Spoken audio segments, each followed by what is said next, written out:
Hello मेरे प्यारे विद्यार्थियों एवं शिक्षकों, मैं ऋषभ चंद्र शर्मा स्वागत करता हूं आपके अपने YouTube चैनल अभ्यास एकेडमी में। तो विद्यार्थियों, लास्ट वीडियो में हमने डिस्कस किया था ऑर्डिनियस थ्योरी के बारे में।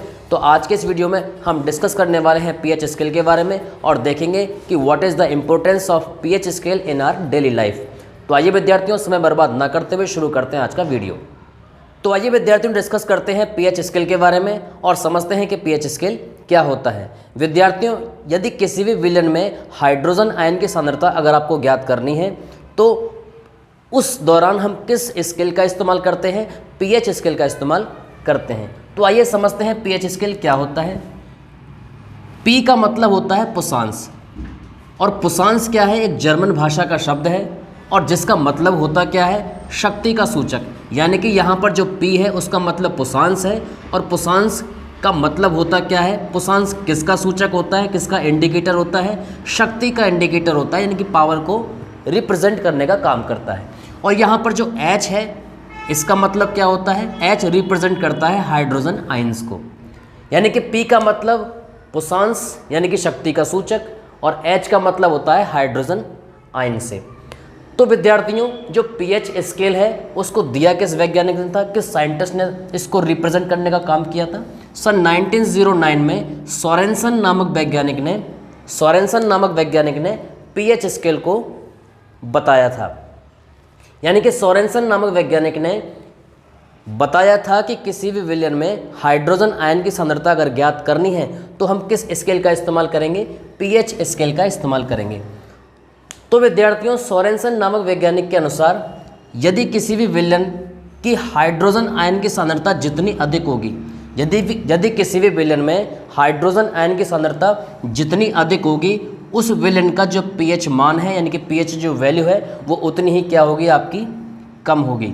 यानी कि अगर हम किसी भी विलयन में हाइड्रोजन आयन की सांद्रता को अगर बढ़ाते हुए चले जाएं तो उस विलयन की जो पीएच वैल्यू है वो उतनी ही कम होती चली जाएगी। और यदि हम किसी भी विलयन में हाइड्रोजन आयन की सांद्रता कम करते हुए चले जाएं तो उस विलयन का जो पीएच मान है वो उतना ही बढ़ता हुआ चला जाएगा। तो विद्यार्थियों, हम कह सकते हैं कि यदि किसी भी विलयन में हाइड्रोजन आयन की सांद्रता जितनी अधिक होगी, उस विलयन का जो पीएच मान है, जो पीएच वैल्यू है वो उतनी ही आपकी क्या होगी? कम होगी। यदि किसी भी विलयन में हाइड्रोजन आयन की सांद्रता जितनी कम होगी, उस विलयन का जो पीएच मान है, जो पीएच वैल्यू है वो उतना ही आपका क्या होगा? अधिक होगा। तो विद्यार्थियों, हम यहाँ पर कह सकते हैं कि जो अम्ल और क्षार हैं यानी कि एसिड और बेस हैं वो आपके हाइड्रोजन और हाइड्रोक्सिल आयन की सांद्रता पर क्या करते हैं? निर्भर करते हैं। यानी कि हाइड्रोजन और हाइड्रोक्सिल आयन की सांद्रता पर डिपेंड करते हैं आपके एसिड और बेस। यदि हाइड्रोजन आयन की सांद्रता अधिक होती है तो आपका जो एसिड है वो क्या कहलाता है? स्ट्रॉन्ग एसिड कहलाता है, यानी कि प्रबल अम्ल कहलाता है। और यदि हाइड्रोक्सिल आयनों की सांद्रता अधिक होती है तो आपका बेस क्या कहलाता है? स्ट्रॉन्ग बेस, यानी कि प्रबल क्षार कहलाता है। तो यदि हम हाइड्रोजन आयन की सांद्रता को बढ़ाते हुए चले जाएं तो आपका जो एसिड है वो मोर एसिडिक होता चला जाएगा। और यदि हम हाइड्रोक्सिल आयन की सांद्रता को बढ़ाते हुए चले जाएं तो आपका जो बेस है यानी कि क्षार है वो और भी बेसिक होता चला जाएगा। तो आइए विद्यार्थियों, पीएच स्केल को इस डायग्राम के थ्रू समझने का प्रयास करते हैं। इस डायग्राम में बताया गया है कि यदि हम हाइड्रोजन आयन की सांद्रता में वृद्धि करें, या फिर पीएच की वैल्यू को अगर हम क्या करें? घटाते हुए चले जाएं तो उस विलयन की जो अम्लीय प्रकृति है वो बढ़ती है। दूसरी तरफ हम ऐसा कह सकते हैं कि यदि हाइड्रोजन आयन की सांद्रता में अगर हम कमी करते हुए चले जाएं या फिर पीएच की जो वैल्यू है उसको बढ़ाते हुए चले जाएं, यानी कि इंक्रीज अगर हम करें, तो विलयन की जो क्षारीय प्रकृति है वो क्या होती है? आपकी बढ़ती है। विद्यार्थियों, यहाँ पर दूसरी प्रकार से हम ऐसा भी कह सकते हैं कि यदि हाइड्रोक्सिल आयन की सांद्रता में अगर हम कमी करें, तो विलयन की जो अम्लीय प्रकृति है वो बढ़ती है। और यदि हम हाइड्रोक्सिल आयन की सांद्रता में क्या करें? वृद्धि करें, तो उस विलयन की जो क्षारीय प्रकृति है वो बढ़ती है। तो विद्यार्थियों, हम यहाँ पर कह सकते हैं कि यदि किसी भी विलयन की जो पीएच वैल्यू है अगर वो 7 से कम है तो आपका विलयन क्या होगा? अम्लीय होगा। यदि किसी भी विलयन की जो pH वैल्यू है अगर 7 से ज़्यादा है तो आपका विलयन क्या होगा, क्षारीय होगा, यानी कि बेसिक सॉल्यूशन होगा। यदि विद्यार्थियों किसी भी विलयन की जो pH वैल्यू है वो 7 है तो आपका विलयन क्या होगा, उदासीन होगा, यानी कि न्यूट्रल सॉल्यूशन होगा। तो pH स्केल 7 से कम होने पर सॉल्यूशन यानी कि विलयन कैसा होता है, एसिडिक यानी कि अम्लीय। यदि pH वैल्यू 7 से ज़्यादा है तो आपका सॉल्यूशन कैसा होता है, बेसिक यानी कि क्षारीय। और यदि pH की वैल्यू 7 है यानी कि 7 है तो आपका जो सॉल्यूशन होता है यानी कि जो विलयन होता है वो कैसा होता है, न्यूट्रल सॉल्यूशन यानी कि उदासीन विलयन होता है। तो ये था विद्यार्थियों pH स्केल। आइए विद्यार्थियों अब समझते हैं importance of pH scale in our daily life, यानी कि दैनिक जीवन में pH का क्या महत्व है। फर्स्ट है एसिडिटी इन स्टमक।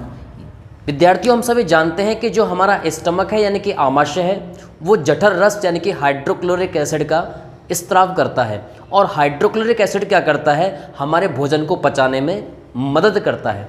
तो विद्यार्थियों जब हाइड्रोक्लोरिक एसिड आमाशय के द्वारा यानी कि स्टमक के द्वारा स्त्राव ज़्यादा किया जाता है तो उससे क्या होता है, उदर में अम्लता की शिकायत हमको होती है, यानी कि एसिडिटी हमको होने लगती है। तो विद्यार्थियों इस स्थिति में हम क्या करते हैं, जलन और दर्द का अनुभव करते हैं। तो इस जलन और दर्द को खत्म करने के लिए यानी कि इस अम्लता की शिकायत को खत्म करने के लिए हम क्या करते हैं, दुर्बल क्षारकों यानी कि वीक बेस का इस्तेमाल करते हैं। तो विद्यार्थियों इस जलन और दर्द को खत्म करने के लिए हम मैग्नीशियम हाइड्रोक्साइड यानी कि मिल्क ऑफ मैग्नीशिया का इस्तेमाल करते हैं। सेकंड है टूथ डिके यानी कि दंत क्षय। विद्यार्थियों हम सभी जानते हैं कि जो हमारा मुख होता है उसकी जो pH वैल्यू होती है वो 6.5 होती है, लेकिन हम खाना खाने के पश्चात क्या करते हैं, दंत मंजन नहीं करते हैं यानी कि ब्रश नहीं करते हैं। तो विद्यार्थियों होता क्या है, खाना खाने के पश्चात जब हम ब्रश नहीं करते हैं रात को सोते समय तो हमारे मुख के अंदर मौजूद जो बैक्टीरिया है वो दांतों में लगे जो अपशिष्ट भोजन है उससे क्रिया कर क्या करते हैं, अम्ल का निर्माण करते हैं। क्या करते हैं विद्यार्थियों, अम्ल यानी कि एसिड का निर्माण करते हैं। और इससे होता क्या है कि हमारे मुख की जो pH वैल्यू है वो 6.5 से घट कर कितनी हो जाती है, 5.5, और इससे भी ज़्यादा कम होने लगती है। तो विद्यार्थियों क्या होता है कि दांतों के ऊपर पाए जाने वाला जो एनामिल पदार्थ है, जो एनामिल की जो लेयर हमारे दांतों के ऊपर चढ़ी रहती है, ये एसिड क्या करता है, उसको खत्म करने का प्रयास करता है। और उससे होता क्या है कि जो दांत होते हैं आपके, जो टूथ होते हैं वो आपके क्या हो जाते हैं, ख़राब हो जाते हैं, और दांतों में क्या लग जाता है, कीड़े लग जाते हैं। तो विद्यार्थियों आपको डॉक्टर सलाह देते हैं कि रात को भोजन करने के पश्चात आप क्या करें, दंत मंजन करके सोएं। तो विद्यार्थियों इन दंत मंजनों में दुर्बल क्षारक यानी कि बेस का इस्तेमाल किया जाता है। नेक्स्ट है स्टिंग ऑफ इंसेक्ट्स यानी कि कीटों का डंक लगना। विद्यार्थियों जो मधुमक्खी और चींटियां होती हैं जब ये डंक किसी इंसान को मारती हैं तो ये क्या करती हैं, उस इंसान की बॉडी में फॉर्मिक अम्ल यानी कि फॉर्मिक एसिड छोड़ देती हैं। तो इस फॉर्मिक एसिड की वजह से हमको जलन एवं दर्द का अनुभव होने लगता है। तो इस जलन और दर्द के अनुभव को खत्म करने के लिए हम क्या करते हैं, उस स्थान पर जहां मधुमक्खी और चींटियां काटती हैं उस जगह पर हम सोडियम हाइड्रोजन कार्बोनेट का इस्तेमाल करते हैं। तो सोडियम हाइड्रोजन कार्बोनेट क्या करता है विद्यार्थियों, इस फॉर्मिक अम्ल को उदासीन कर देता है। फॉर्मिक अम्ल को क्या कर देता है, उदासीन कर देता है, न्यूट्रलाइज कर देता है। नेक्स्ट है एसिड रेन यानी कि अम्ल वर्षा। विद्यार्थियों सभी जानते हैं कि जो वर्षा का जल होता है वो शुद्ध जल माना जाता है, लेकिन पर्यावरण प्रदूषण के ज़्यादा बढ़ने से क्या हो रहा है, इस शुद्ध जल की जो pH वैल्यू है वो कम होती चली जा रही है, यानी कि इसका जो एसिडिक नेचर है वो बढ़ता हुआ चला जा रहा है। तो इस जल के पृथ्वी पर बारिश के रूप में आने से क्या होती है, अम्ल वर्षा होती है। और ये जो अम्ल वर्षा होती है इसका जो पानी है वो खेतों की मिट्टी को प्रभावित करता है, और जो पृथ्वी पर जलाशय हैं, झील, नहरें, उनके भी पानी को क्या करता है, प्रभावित करता है, उसका जो एसिड का नेचर है उसको बढ़ा देता है।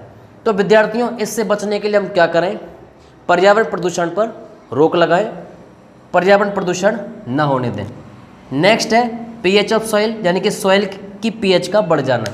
तो इस अम्ल वर्षा से विद्यार्थियों क्या होता है, खेतों की मिट्टी प्रभावित होती है, और खेतों की मिट्टी का जो एसिडिक नेचर है वो बढ़ जाता है। तो खेतों की मिट्टी के एसिडिक नेचर को ख़त्म करने के लिए हम क्या करते हैं, खेतों में कैल्शियम हाइड्रोक्साइड यानी कि चूने के पानी का छिड़काव करते हैं। तो विद्यार्थियों ये थे आपके importance of pH scale in our daily life. तो विद्यार्थियों मैं उम्मीद करता हूं कि आज का ये वीडियो आपके समझ में आया होगा। अगर फिर भी आपका कोई डाउट है तो कमेंट बॉक्स में अपने डाउट शेयर करें, मैं उनको सॉल्व करने में आपकी पूरी मदद करूंगा। तो फिर मिलते हैं विद्यार्थियों नेक्स्ट वीडियो में एक नए टॉपिक के साथ। अपना ध्यान रखें, स्वस्थ रहें, पढ़ाई करते रहें। तब तक के लिए जय हिंद, जय भारत।